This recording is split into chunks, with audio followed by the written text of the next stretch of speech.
d'avoir répondu encore une fois assez massivement à l'appel du collectif des avocats du Premier ministre Ibrahima Kassori Fofana pour nous entretenir cette fois-ci sur la décision qui a été rendue le 25 février dernier et qui l'a condamné à 5 ans d'emprisonnement.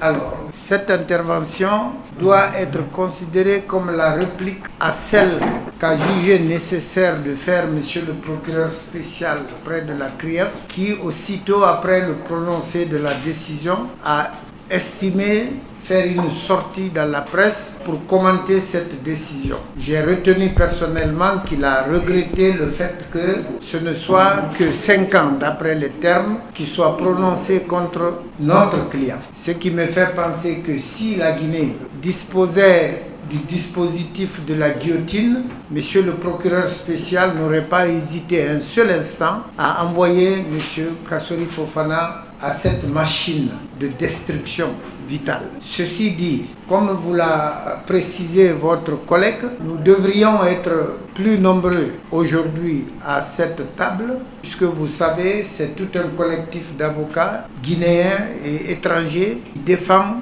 Ibrahima Kassori Fofana depuis son interpellation et sa traduction devant la Cour de répression des infractions économiques et financières. Faute de temps, ou plus précisément de calendrier, beaucoup d'entre eux n'ont pas pu faire le déplacement. Qu'à cela ne tienne. J'essaierai au maximum de moi-même pour vous livrer, n'est-ce pas, le contenu de ce qui aurait pu être dit par l'ensemble des avocats. La première des choses est de retenir, préciser et retenir que cette décision du 25 février dernier a été rendue sur une violation flagrante d'une règle universelle de droit qui interdit à un magistrat de connaître la même affaire plus d'une fois. C'est-à-dire qu'un juge ne peut pas juger et rejuger. Dans le cas d'espèce, le président Souma qui a prononcé cette condamnation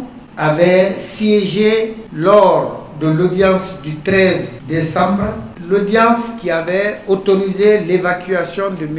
Ibrahima Kassori Fofana vers un centre spécialisé. Alors, que le même juge revienne pour se dédire et rentrer en condamnation contre la même personne, il va sans dire qu'il viole là une règle universelle parce que dans tous les pays du monde, il est reconnu et admis que le même magistrat ne peut pas statuer 2 fois sur la même question qui lui est soumise. Ceci étant, vous allez constater que la décision qui a été rendue par laquelle Kassori Fofana a été condamné repose essentiellement sur ce qu'il a appelé le constat du refus de Kassori de se présenter, en disant que la non-comparution du prévenu à la barre pour les débats contradictoires permettant d'asseoir une conviction de la Cour sur l'utilisation réelle de la somme de 15 milliards de francs de la Mamri démontre sa mauvaise foi et le rend coupable des faits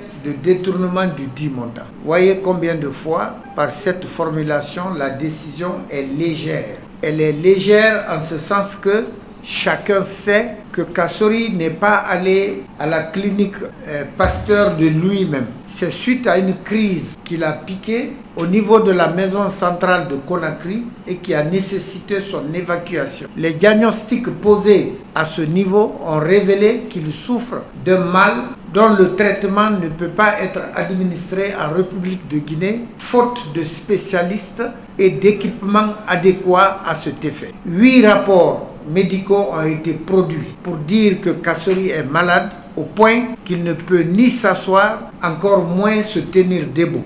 Alors, comment un magistrat, avec tout le respect, la considération et l'objectivité qui accompagnent cette qualité, peut affirmer qu'un tel prévenu a refusé de venir? Il aurait été mieux qu'il affirmât que Kassori était dans l'incapacité de se déplacer, ce qui a fait que il n'a pas pu comparaître. On l'aurait mieux compris. Mais que malgré cette non-comparution pour cause d'incapacité physique, il est quand même rentré en condamnation. Alors, cela est faux du fait que les rapports médicaux, d'un côté, et le constat posé par les mêmes juges qui se sont déplacés de leur siège à l'hôpital où est admis M. Ibrahima Kassori Fofana, ils ont constaté par eux-mêmes, d'eux-mêmes, que le monsieur ne peut pas comparaître à la barre. Comment peut-on peut-être contredire les rapports médicaux, mais se contredire soi-même après un constat qu'on a personnellement posé d'une situation? Donc, ce n'est pas juste que la Cour ait affirmé que Kassori a refusé de comparaître. Il aurait mieux fait de dire que Kassori a été incapable physiquement de venir à la barre. Plus grave encore, dans aucun code dans le monde entier, il n'est dit que la non-comparution d'un prévenu est une cause de culpabilité. Quelqu'un qui n'est pas venu, est-ce que le fait de ne pas venir le rend coupable? Ce que le magistrat guinéen a pu écrire, au risque que ses homologues à l'international puissent lire et constater cette énormité dans la décision du 25 février 2025. Qu'il n'ait pas comparu, on veut bien, mais c'est dire que la non-comparution vaut culpabilité, c'est assez énorme. Alors, voilà pourquoi et dans quelles conditions les 3 accusations ont été retenues contre notre client. Premièrement, il a été reconnu coupable de détournement de deniers publics. Ensuite, reconnu coupable de blanchiment, d'enrichissement illicite. Et enfin, reconnu coupable de blanchiment d'argent. Nous allons prendre ces infractions une à une et démontrer qu'elles sont toutes erronées parce que la preuve contraire existe pour dire que Kassori ne s'est nullement rendu coupable de l'une à plus forte raison de l'ensemble de ces infractions. Le détournement de deniers publics. On dit que Kassori a détourné 15 milliards de francs guinéens de la régie d'avance qui était accordée à l'entité administrative appelée Mamri. Je crois que le juge n'a même pas compris ce que ça veut dire Mamri, parce que je suis certain que si on lui demande de révéler le contenu de la Mamri, il serait incapable. La Mamri, c'était la mission d'assistance pour la mobilisation des recettes internes. Pourquoi? Parce que la finance internationale, qui sont nos partenaires du développement, se sont rendus compte que la Guinée perd assez d'argent par le faible taux d'imposition ou de taxation en République de Guinée et qu'il fallait procéder par un rehaussement de ce taux pour essayer de combler le déficit qui en découlait. Donc, cette entité, à sa création, a été placée sous la tutelle du Premier ministre. Je précise d'ailleurs que la création procède d'une initiative de Ibrahima Kassori Fofana en tant que financier. Et un montant de 15 milliards a été alloué pour son fonctionnement. Le premier fonctionnement a débuté du 31 janvier 2019 au 4 mars 2021. 31 janvier, 4 mars. Montant 15 milliards de francs guinéens. À la fin de l'exercice, on a pu constater qu'un reliquat de 85 900 000 francs de francs guinéens a résulté de la gestion de cette entité administrative, avec la précision que c'est l'une des rares fois, sinon l'unique fois dans l'histoire de la gestion en République de Guinée qu'un exercice soit clôturé avec un restant de ce montant. En général, en Guinée, toute la régie est consommée et en fin d'exercice, aucun franc ne reste dans la Kassori a pu réaliser cet exploit unique pour restituer au trésor public le montant de 85 900 000 francs guinéens. Cela découle aussi bien des rapports de l'inspection générale d'État, des états financiers de la Mamri elle-même et de l'inspection des finances. Sans compter que les comptes de la Mamri ont été examinés et approuvés par la Cour des comptes de la République. Je pense que le magistrat, au lieu de s'amuser à faire des affirmations aussi infondées qu'injustes, aurait dû se rapprocher de ces institutions pour avoir meilleur renseignement sur ce qu'il qu'il devrait dire ou ce qu'il devrait faire, qu'à cela ne tienne. Le deuxième exercice, c'est presque à moitié qu'un décret est venu délocaliser la Mamri de la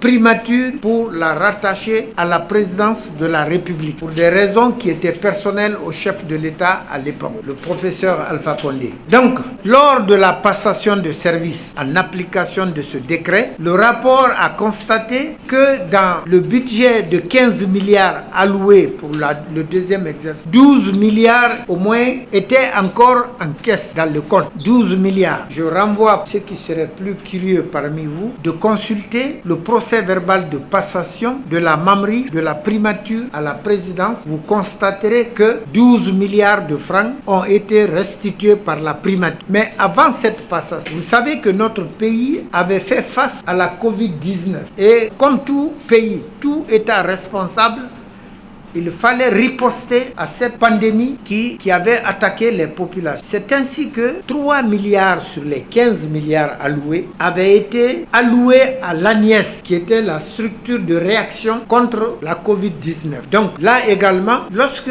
la directrice de cette institution, ANIES, a fait l'objet de poursuites par la même CRIEF, cette juridiction a constaté l'utilisation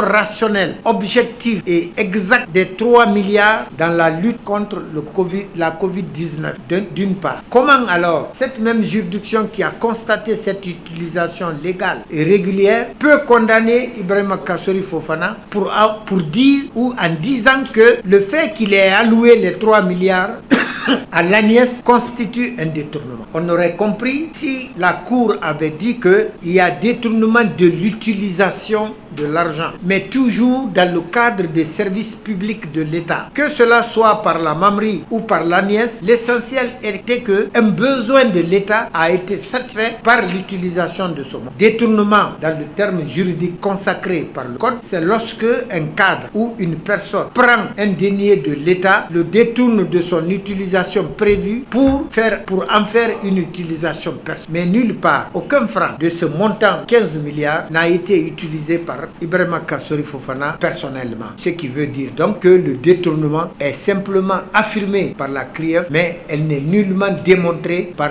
un quelconque acte juridique administratif qui soit. Voilà, chers journalistes, vous qui serez ou qui êtes la croix de transmission entre les acteurs et les auditeurs, ce que nous souhaitons que soit porté à la connaissance de l'opinion aussi nationale qu'internationale que Kassori n'a détourné aucun franc de l'État guinéen. Aucun franc de l'État guinéen. Mais puisqu'on voulait sa tête, évidemment, c'est facile de faire des affirmations dans un document aussi officiel qu'une décision. Venons-en à l'enrichissement. L'accusation porte sur les avoirs vraiment Kassori Fofana dans les comptes bancaires. Je précise que depuis son interpellation, une ordonnance de la justice avait saisi ces comptes qui n'ont plus fonctionné, saisi à l'État à l'époque où cette saisie a été, et jusqu'à date, ces comptes n'ont enregistré qu'un mouvement, aucune opération, ni de versement, ni de retrait, ni de virement ou de calcul des intérêts qui seraient. On dit que Kassori, son compte ou ses comptes contiennent 900 000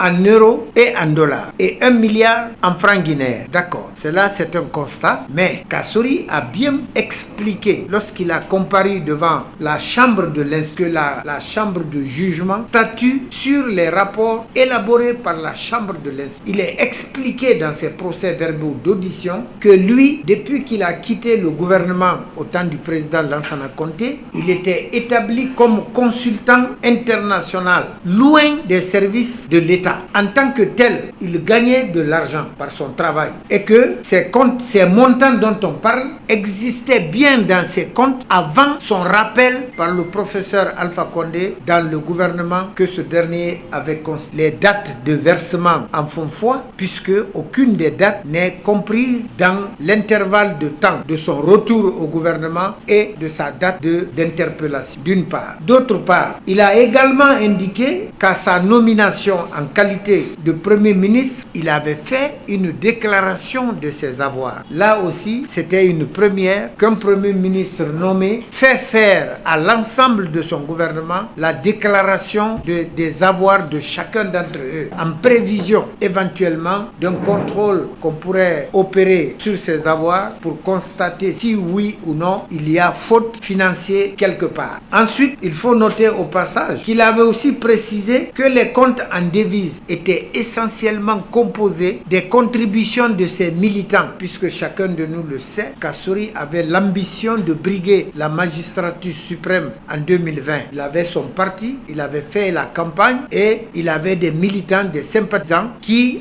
en ces qualités, faisaient des contributions. Cela est également prouvé par les délais et par les dates de versement de ces sommes dans les comptes. Pourquoi la Cour n'a pas tenu compte de ces dates-là pour comprendre que ces montants-là existaient dans ces comptes avant que Kassory n'ait été nommé Premier ministre? Donc, un franc d'enrichissement illicite n'est trouvable au compte de Ibrahima Kassory Fofana. Je mets quiconque au défi de donner un endroit où Kassory aurait pris un franc, d'exhiber un acte, que ce soit par un ordre de virement, par un chèque de retrait, par quelque moyen que ce soit de paiement que Kassory a disposé des deniers publics à son profit. Ça n'existe pas. Je suis très affirmatif parce que je suis convaincu par le contenu de ce que je dis. Là également, la Cour est passée à côté en ne procédant que par affirmation. Troisième infraction, blanchiment de capital. Là encore, l'affirmation dans l'arrêt est que, étant totalement erronée, puisque l'arrêt parle encore de 15 milliards dont l'inexistence vous a été expliquée dans la rubrique consacrée au détournement de deniers publics. Ce qu'on n'a pas pris, comment on peut blanchir ça? Ce qui n'a jamais été détourné ne peut pas être blanchi. On parle qu'il a procédé au blanchiment des 15 milliards de francs guinéens par les comptes bancaires dont je viens de vous parler et de l'ouverture et des conditions d'alimentation par des versements, soit des revenus en tant que consultant international, soit par les contributions des militants et sympathisants de son parti en 2020 pour les élections présidentielles à cette époque. Donc, que cela n'ait pas été compris et retenu comme tel par la CRIEF, je pense que cet arrêt, cette décision repose sur des amalgames dont il fallait procéder à l'éclaircissement, comme ce que nous tentons de faire par cette conférence, ce point de presse, pour porter à la connaissance de l'opinion nationale et internationale que la condamnation prononcée contre Kassory est fallacieuse, elle est ridicule, elle est erronée, elle ne se justifie par rien du tout, ni un constat de manquement de somme d'argent, ni par l'établissement d'un quelconque acte qui aurait permis la réalisation de ces infractions. Donc toute l'affirmation dans l'arrêt prétendant que des sociétés de prête-nom comme la Gomba Transit, comme la Aidaco ou la société Ejico SARL aurait servi de véhicule de blanchiment pour notre client, également fausses. Ce sont des fausses affaires. Les Gomba Transit, Kassory ne les connaît pas, ils n'ont jamais vu. La société Aidaco, personne ne sait où est son siège. La société Ejico, le bâtiment flambant neuf que vous avez à côté de la Société Générale, c'est elle qui a réalisé. Son directeur général a été interpellé par commission rogatoire au niveau de la police judiciaire. Il est venu avec ses documents qui attestent